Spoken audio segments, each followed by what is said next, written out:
Salut les foodies, j'espère que vous allez bien parce que moi aujourd'hui je suis au taquet. On se retrouve aujourd'hui pour une nouvelle vidéo recette et je vous réserve une nouvelle surprise. Regardez ce que je viens de recevoir ce matin de la part de Félix de chez Cookies Truck.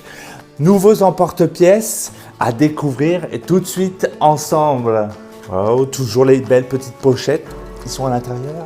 Vous les voyez pas encore mais moi je les vois déjà. Qu'est-ce qu'on a de beau, qu'est-ce qu'on a de beau. Oui, sapin pour les fêtes de Noël, canne à sucre vraiment superbe, Rudolf le Renne et, attention, le plus beau de tous, mon bonnet de Noël. Et bien sûr, j'ai mon prénom qui est marqué dessus.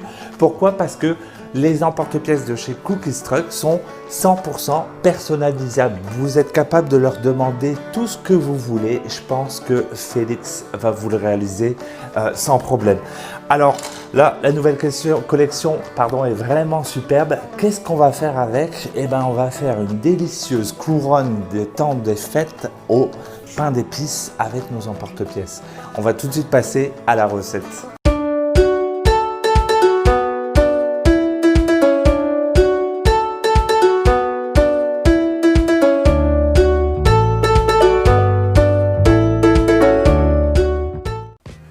Il nous faut 500 g de farine, 250 g de beurre, un œuf entier, 60 g de sucre, 200 g de cassonade, 30 g de lait, 2 g de sel, une cuillère à café de muscade, une demi-cuillère à café de clou de girofle, une cuillère à café de gingembre moulu, une cuillère à café de cannelle en poudre.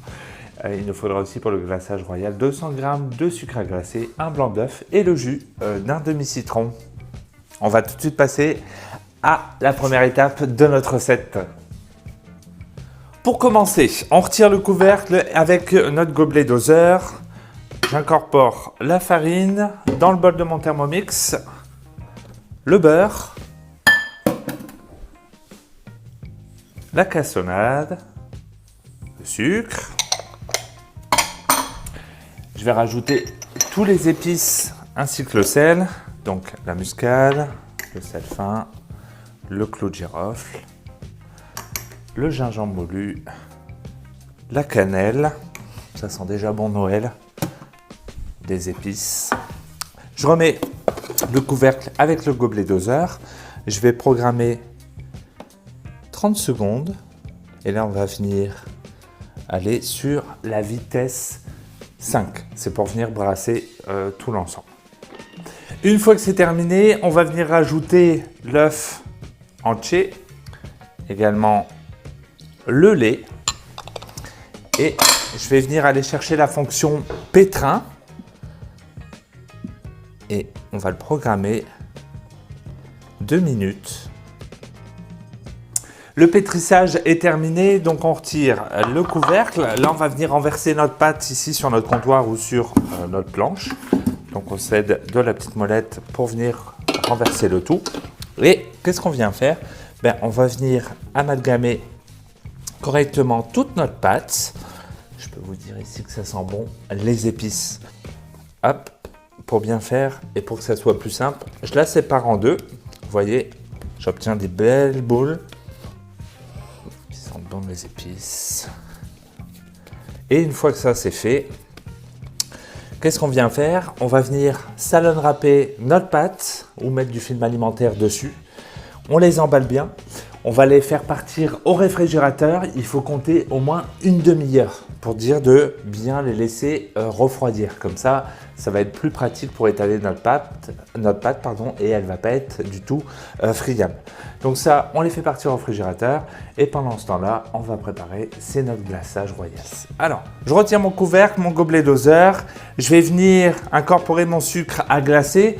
Bien évidemment, vous le savez tous, le sucre à glacer, on va prendre du sucre normal, on va le pulvériser vitesse 10 au moins 30 secondes à 1 minute et vous allez obtenir par magie et grâce à notre Thermomix, notre sucre à glacer.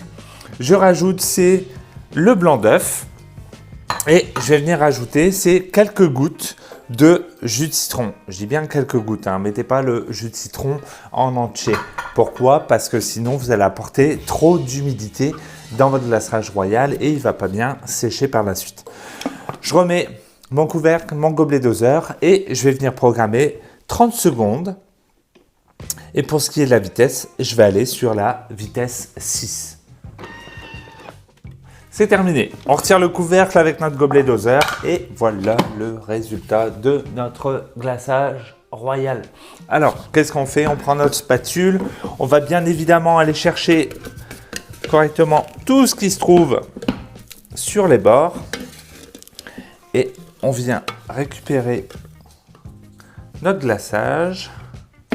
Alors moi j'ai pris une petite poche, donc je me suis mis un petit verre, comme ça me permet, quand vous êtes tout seul, qu'on ne peut pas vous aider à tenir la poche à pâtisserie, vous n'êtes pas ennuyé. Notre pâte a au moins reposé une demi-heure, donc là on passe à la première étape, c'est-à-dire qu'on va former la base de notre couronne au biscuit à pain d'épices. Donc pour ça, il va te falloir c'est soit ton papier parchemin, soit ta plaque siliconée qui va aller directement au four parce qu'une fois qu'elle va être étalée, il va falloir la laisser dessus pour pouvoir la mettre en cuisson. Ton rouleau à pâtisserie, un petit peu de farine, ta pâte que tu as sortie du réfrigérateur et vous allez voir, je vais vous montrer une petite astuce au niveau de l'épaisseur. On va jouer avec des petites baguettes. Donc première étape, c'est viens juste fariner légèrement ta plaque, ton papier parchemin ou ton papier siliconé, tu remets un peu de farine sur le dessus. Pense aussi à fariner le rouleau pour éviter que ça vienne à coller. Donc, on forme aussi une couronne. Moi, ce que j'ai choisi de prendre, en fait, c'est que j'ai pris comme deux culs de poule. Donc, j'en ai pris le plus grand pour l'extérieur et au niveau de l'intérieur, ça va être celui-là. Donc, ça va te donner déjà une référence au niveau du diamètre de la pâte que tu dois former.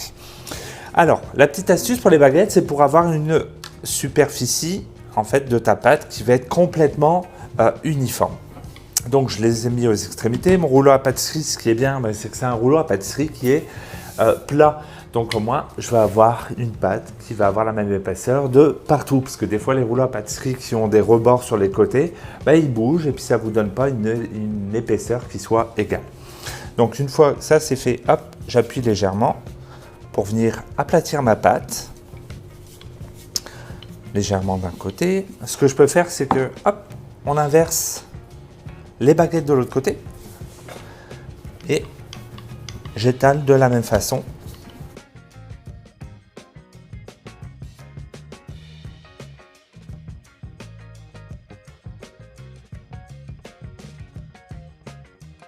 Alors, une fois qu'on a étalé notre pâte, on vérifie si notre format est bien correct. Je viens à positionner, hop, je pose sur le dessus, j'appuie pour former mon premier cercle. Je viens à le retirer délicatement, donc on voit déjà le premier qui s'est formé. Et après, on répète l'opération avec le plus petit. Une fois que c'est fait, on va venir retirer tout l'excédent de la pâte à l'extérieur, comme celle qui se trouve à l'intérieur. Alors, je suis venu mettre mon four à 380 Fahrenheit ou 180 degrés Celsius, d'accord, pour venir le préchauffer. Là, ma couronne de base va partir en cuisson. Il faut compter à peu près une dizaine de minutes. Ce qui est important, pensez à vérifier. Il faut que votre couronne elle soit légèrement colorée pour dire d'être bien cuite. Donc là, c'est parti pour la cuisson. Alors, pendant que ma couronne est en train de cuire, je suis venu répéter la même opération avec mes autres pâtons pour venir l'aplanir. Et maintenant, on va faire nos petits sujets décoratifs. Donc, je suis venu remettre de la farine sur le dessus, comme ça pour être sûr. Et puis, des fois, passez votre emporte-pièce dedans directement. Alors là, c'est mon beau sapin, roi des forêts. Hop, mon beau chapeau avec Benoît d'inscrit. Bien sûr, dessus, on peut faire inscrire le prénom que vous voulez. Regardez-moi ça, si c'est pas superbe, vraiment. Et on a Rudolf, le renne.